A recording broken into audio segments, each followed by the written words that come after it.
से? जी, हमारे पास मिट्टी के बर्तनों में खाना बनता है और जो मिट्टी के बर्तन बनाते हैं वो भी हम खुद ही बनाते हैं। अच्छा। हाँ, फिर इन्हीं बर्तनों में आप यहाँ पे आके खाना खा सकते हैं। जो खाना बनता है वो बिल्कुल शुद्ध तरीके से बनता है। तेल जो है वो हमारा खुद का है, बाजरा जो हम खुद लगाते हैं और सब्जियाँ भी यहीं आस-पास से आती हैं। तो गैस पे पकाया जाता है खाना या नहीं, चूल्हे बिल्कुल पे? चूल्हे पे होता है जी। अच्छा। गाँव का मज़ा ही तब है जब खाना जो बने। आप कहीं भी जा लो, शहर में बहुत कम लोग हैं, जो एक आध लोग हैं जो चूल्हे का खाते होंगे। आज जो हमारे पास जो लोग आते हैं वो कोई एमएनसी में काम कर रहा है, कोई कुछ कर रहा है, तो आज हमें ये लगता है कि मैं उस भीड़ से अलग हूँ।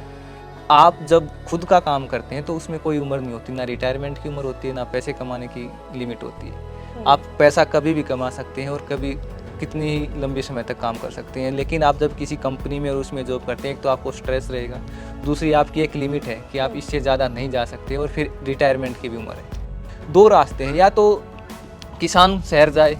अगर किसान शहर जाएगा तो वो खेत में काम नहीं कर पाएगा।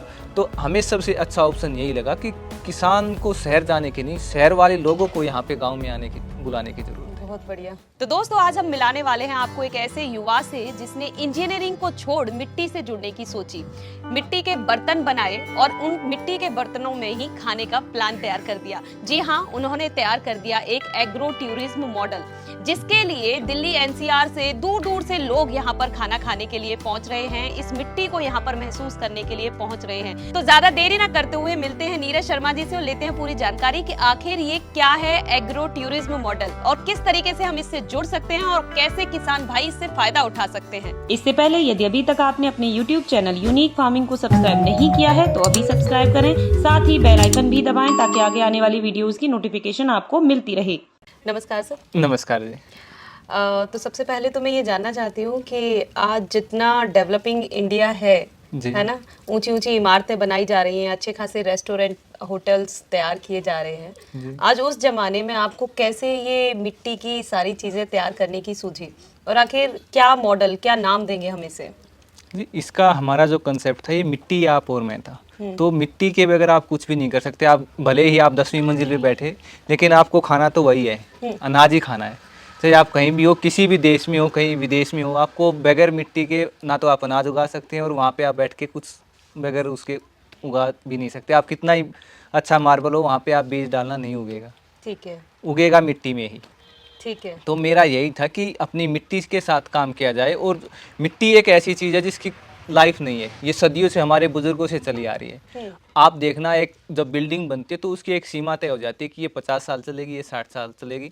लेकिन इसकी आप देखना, हम तो पीढ़ी दर पीढ़ी ऐसे ही मिट्टी को यूज़ करते हैं कि हमने इसीलिए मिट्टी के बर्तन भी बनाने शुरू किए और जो ये हमारा स्ट्रक्चर तैयार किया हमने मिट्टी से ही तैयार किया। ठीक है, तो क्या इसको नाम कौन सा मॉडल हम दे सकते हैं? इसको हमने एग्रो टूरिज्म है कि आप यहाँ पे आएँ, देखें, बर्तन भी यहीं बनते हैं और उन्हीं बर्तनों में खाना भी हम बनाते हैं। और फिर यहाँ पे आप जो घर की बेसिक नीड्स की सामान है वो भी हम यहीं तैयार करवाते हैं। ठीक है। कि जैसे कोई किसान घी बना रहा है तो उससे हम मिट्टी के बर्तन दे देते हैं और घी फिर उससे ले लेते हैं। अच्छा, मतलब बेसिकली आप क्या है कि जो 50 साल पहले वाला भारत था वो आप यहाँ पेश करने की कोशिश कर रहे हैं। हाँ, जो शुद्ध हम खाना खाते थे जी। वो आप पेश करने की कोशिश कर रहे हाँ, हैं। हमारी कोशिश है कि एक ऐसा सिस्टम बनाएं कि लोग यहाँ पे आए, देखें, सीखें कि कैसे खाना बनाते थे पहले। हम यहाँ पे सिखाते भी हैं, उगाते भी हैं और लोगों को पहुँचाते भी हैं। ठीक है। ठीक है, तो अच्छा एक चीज मैं आपसे ये जानना चाहूँ, आपके आपके बारे में मैं थोड़ा सा बेसिकली, क्योंकि ये मॉडल जितना, ये एग्रो टूरिज्म सेंटर हम जो अगर इसे बोल रहे हैं, ये जितना आकर्षक है, तो उससे पहले मैं आपके बारे में थोड़ा सा जानना चाहती हूँ कि इस चीज़ की शुरुआत हुई कैसे, आप आपकी एजुकेशन के बारे में किस तरीके से बढ़े आप? मेरी एजुकेशन वैसे तो मैंने बीटेक कर रखी है और मैंने साल से महीने जॉब भी की थी प्राइवेट सेक्टर में। अच्छा। लेकिन वहाँ पे जाके क्या था कि वही 9 से 5 या कभी शिफ्ट कोई सी है, कभी कोई सी, अच्छा। कि ना तो आपका पास खाने का समय है। हाँ। जैसे ही रूटीन बनता है अगले दिन शिफ्ट चेंज हो जाती है। हाँ। तो वो मैं देखा, कल्चर मैंने करीब से देखा कि यहाँ पे तो आप यस मैन हैं। हाँ। आप अपने लोगों के लिए काम नहीं कर सकते, केवल अपने लिए और अपने परिवार के लिए ही काम कर सकते हैं। तो मैंने यही था कि मैं गांव जाके, हमारे पास पुश्तैनी ज़मीन थी कि हम पहले उसको भाड़े पे देते हैं कि नहीं, मैं उसको जाके अपने गांव में खेती करेंगे। फिर वहाँ पे मुझे हेल्थ इशू भी आए, तो सबसे पहले जो मैंने शुरू किया, अपने घर में मैं गाय लेके आया, गाय से 1 एकड़ में खेती शुरू की। फिर मैं मिट्टी के बर्तन, मैंने सुना कि मिट्टी के बर्तन तो होने ही चाहिए, तो मैंने मिट्टी के बर्तन एक वहाँ से लिए फैक्ट्री से।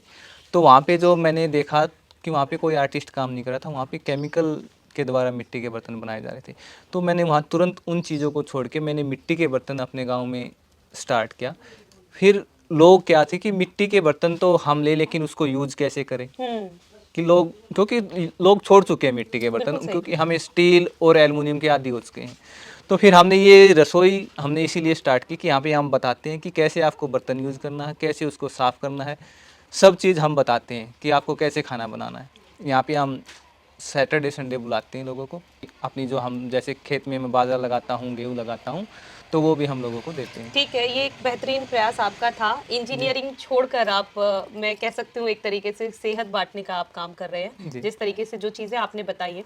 तो जैसा कि नीरज जी आपने बताया कि आप बीटेक कर रहे थे, इंजीनियरिंग में कुछ समय आपने नौकरी भी की। जी अगर आप कुछ समय और लगे रहते, इनकम और अच्छी खासी बढ़ सकती थी, अच्छा खासा पैसा आपको मिल सकता था। जी। ऐसी क्या वो चीज़ है जो आपको वो प्रेरित करती है कि आप चाहते हैं कि हर एक शहर का व्यक्ति गाँव की तरफ लौटे?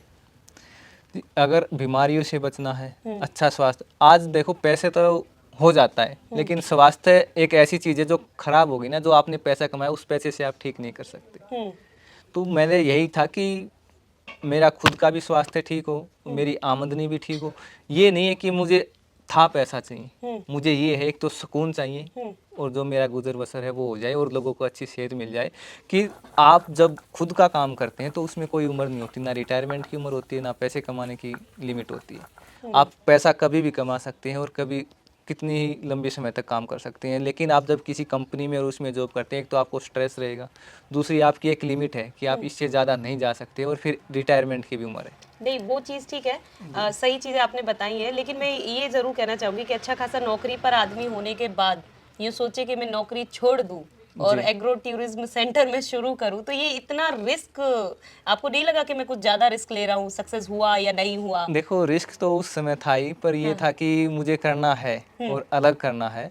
कि वहाँ पे आप सुबह शाम वही, मुझे रूटीन अच्छा लगा नहीं। हाँ, वो मुझे ये था कि नहीं, कुछ अपने लिए तो करना ही है, कि ऐसा काम करें कि लोग भी हमसे जुड़ें, और जो एक कम्युनिटी बने, कि लोग आज जो हमारे पास जो लोग आते हैं, वो कोई एमएनसी में काम कर रहा है, कोई कुछ कर रहा है, तो आज हमें ये लगता है कि मैं उस भीड़ से अलग हूँ। बहुत बहुत अच्छी चीज़ें आपने बताई है।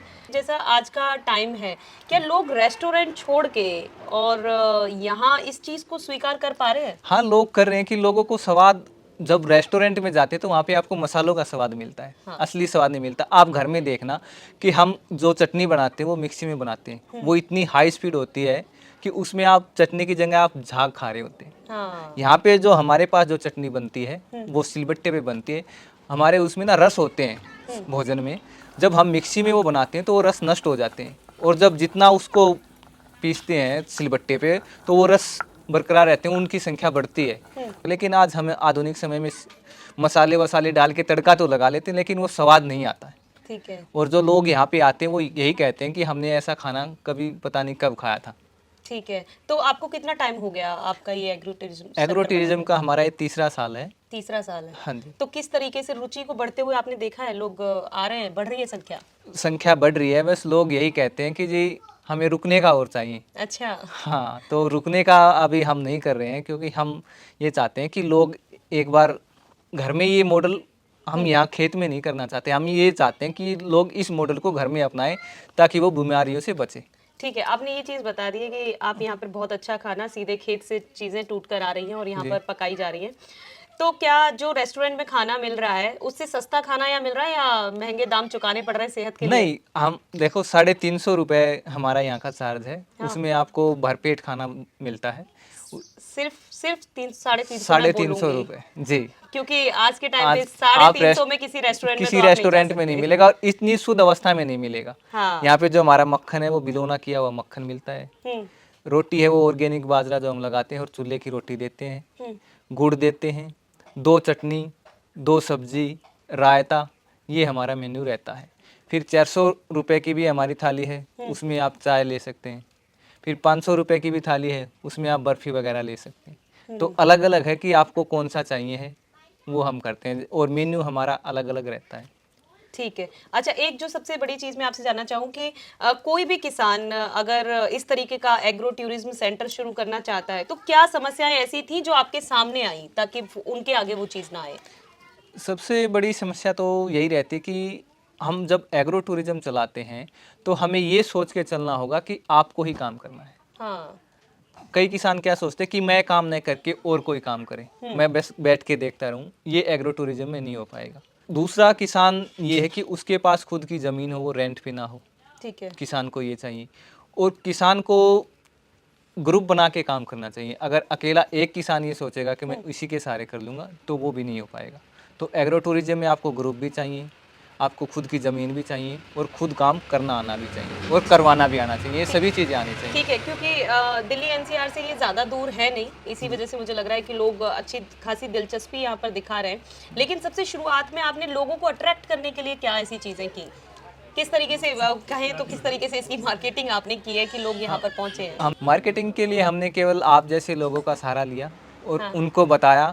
फिर तो लोगों ने अपने आप ही शुरू कर दिया कि जी हम जो लोग हैं, हमारे रिपीटेड लोग आते हैं हाँ। कि वो जब आते हैं तो अगली बार किसी नए को ऐड करके लाते हैं। तो ये हमारा कॉन्सेप्ट रहता है कि लोग स्वाद आप ऐसा दो, उनको शुद्धता ऐसी दो कि वो अगली बार 2 बंदों को अपने आप लेके आए।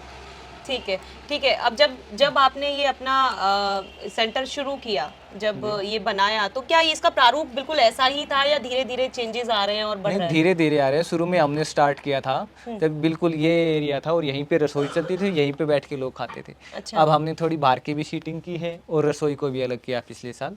तो आगे धीरे धीरे हमारी कोशिश है कि और भी चीज़ें यहाँ पे हम शुरू करें। नीरज जी, जैसे कि ऐसा बोला जाता है कि खेती, किसान बड़े परेशान है ये कह के कि खेती घाटे का सौदा उनके लिए साबित हो रही है, लेकिन आपने ये एक मॉडल ऐसा तैयार किया है, मुझे लग रहा है कि एक उनके लिए एक अच्छा खासा ऑप्शन है। अगर मैं आपसे पूछूं कि जैसे शहरों में रेस्टोरेंट खोले जा रहे हैं तो उनके मुकाबले किसानों से जुड़ी हुई ये चीज़ है, ये कितना प्रॉफिटेबल बिजनेस साबित हो सकती है उनके लिए? किसानों के लिए बहुत ही फायदेमंद साबित होती है, लेकिन इसको एक प्लान के तहत अगर किसान काम करे। पहले तो किसान को डीएपी, यूरिया, पेस्टिसाइड ये छोड़ने पड़ेंगे। बिल्कुल। जब भी आप इस मॉडल में, जब आपको दिल से जब ये होगा ना कि हाँ मुझे इस पे काम करना है, तो उसको देसी चीज़ों पे कि एक तो उसको खेती का खर्च घटाना होगा, दूसरा उसको, आज हमारा किसान जो हरियाणा पंजाब का है ये मोस्टली पहले खुद काम करता था, लेकिन आज हर काम लेबर पे होता है। तो दूसरा उसको खुद काम करना शुरू करना पड़ेगा। तीसरा फिर ऐसे कॉन्सेप्ट लेके आने पड़ेंगे कि आप जो शहर से जो लोग हैं वो शुद्ध खाना चाहते हैं, उनकी डिमांड है कि हमें शुद्ध चाहिए। आज किसान जो देसी खेती करते हैं, परंपरागत खेती करते हैं, ऑर्गेनिक खेती करते हैं, उनकी केवल कुछ संख्या है, लेकिन डिमांड इतनी है मार्केट में कि कुछ वो लोग पूरा भी नहीं करवाते और जो लोग खाना चाहते हैं उनको भी नहीं मिल पाता। तो अगर किसान इस मॉडल को अपनाता है कि अगर किसान 10 से 12 फैमिली को भी जोड़ लेता है तो वो एक जो अच्छी जो जॉब करता है कोई बंदा, उससे ज़्यादा वो अपने घर बैठे कमा सकता है। लेकिन किसान जो काम करेगा उसको उसके लड़के की ज़रूरत है। आज जो युवा किसान जो उसका लड़का है वो काम नहीं करना चाहता इस मॉडल पे। अगर इसको अच्छा एक मॉडल तैयार करना है तो हम जैसे युवाओं को आगे आना पड़ेगा, क्योंकि हमारे बुजुर्ग यही है कि गेहूँ बोली या सरसों बोली, बस सभी के यही करते। तो मैंने कहा कि सरसों गेहूँ से कुछ नहीं होगा, कि इससे एक स्टेप आगे ये है कि आप ऑर्गेनिक करो पहले, तो फिर ऐसी चीज़ें आप तैयार करो और लोगों को यहाँ पे आप बुलाओ फार्म पे, ताकि लोगों को भी अच्छा खाना मिले, उनको भी गांव देखने का मौका मिले और हमारे भी आमदनी बढ़े। 2 रास्ते हैं, या तो किसान शहर जाए, अगर किसान शहर जाएगा तो वो खेत में काम नहीं कर पाएगा। तो हमें सबसे अच्छा ऑप्शन यही लगा कि किसान को शहर जाने की नहीं, शहर वाले लोगों को यहाँ पे गांव में आने की, बुलाने की जरूरत है। बहुत बढ़िया, बहुत सी बातें नीरज जी आपने हमें बताई हैं, लेकिन मैं आपसे ये जानना चाहती हूँ कि जैसे कोई यहाँ पर व्यक्ति आ रहा है आपके पास, तो क्या क्या चीजें हैं जो आप उनको प्रोवाइड कर रहे हैं? जी, हमारे पास मिट्टी के बर्तनों में खाना बनता है और जो मिट्टी के बर्तन बनाते हैं वो भी हम खुद ही बनाते हैं। अच्छा। हाँ, फिर इन्हीं बर्तनों में आप यहाँ पे आके खाना खा सकते हैं। जो खाना बनता है वो बिल्कुल शुद्ध तरीके से बनता है। तेल जो है वो हमारा खुद का है, बाजरा जो हम खुद लगाते हैं, और सब्जियाँ भी यहीं आसपास से आती हैं। तो गैस पे पकाया जाता है खाना या नहीं, चूल्हे बिल्कुल पे? चूल्हे पे होता है जी। गांव का मज़ा ही तब है जब खाना जो बने चूल्हे। आप कहीं भी जा लो, शहर में बहुत कम लोग हैं, जो एक आध लोग हैं जो चूल्हे का खाते होंगे। हाँ, बिल्कुल सही। और हमारे पास घी है, चाय है, मोरिंगा पाउडर है, ये चीज़ें भी आप हमसे ले सकते हो। और अगर कोई वो आना चाहता है शहर से, दिल्ली से ये मानो 60 से 70 किलोमीटर दूर है और गुड़गांव से 45 किलोमीटर दूर है। तो हमें 1-2 दिन पहले आप बता सकते हैं। हमारा मेन रहता है सैटरडे और संडे को, वीकेंड पे हम रखते हैं। अगर कोई ग्रुप आता है तो हम बीच में भी ओपन कर देते हैं। तो ये एक बेहतरीन चीज़ हमने यहाँ पर देखी। गार्डनिंग की दुनिया से हम आपको रूबरू कराते रहते हैं, खेती किसानी से रूबरू कराते हैं। एक नई चीज़ एग्रो टूरिज्म हमने आज आपको यहाँ पर पूरा एक मॉडल समझाने की कोशिश की है कि किसान किस तरीके से एक नई आमदनी का जरिया यहाँ पर क्रिएट कर सकते हैं और उसके साथ ही किस तरीके से हम शहर के लोगों को वापस गाँव की दुनिया दिखा सकते हैं। कैसे यहाँ पर खाना बिल्कुल मिट्टी के बर्तनों में शुद्ध तरीके से, ऑर्गेनिक तरीके से यहाँ पर तैयार हो रहा है और कैसे हम यहाँ पर ही बैठकर, ज़मीन पर बैठकर उसका स्वाद चखते हैं। बहुत ही काफ़ी अच्छा मॉडल है। और आजकल जिस तरीके से हम देख रहे हैं सर, ये एक ट्रेंड की तरह ट्रेंड हो गया है कि रेस्टोरेंट की जगह पर लोग खुद से ये चूज कर रहे हैं कि थोड़ा सा सुकून वो इस जगह पर आकर महसूस करें। म्यूजिक सिस्टम के साउंड्स आपने बहुत सुन लिए, लेकिन यहाँ चिड़ियों की चहचहाहट के बीच में जब आप खाना खाते हैं तो उसका असली आनंद आपको मिल पाता है। तो मुझे लगता है कि मॉडल, हमारी जितनी कोशिश थी आपको समझाने की, वो आपने ज़रूर समझ लिया होगा। अगर वीडियो पसंद आई है तो वीडियो को लाइक और शेयर करना ना भूलें और चैनल को सब्सक्राइब करें। धन्यवाद।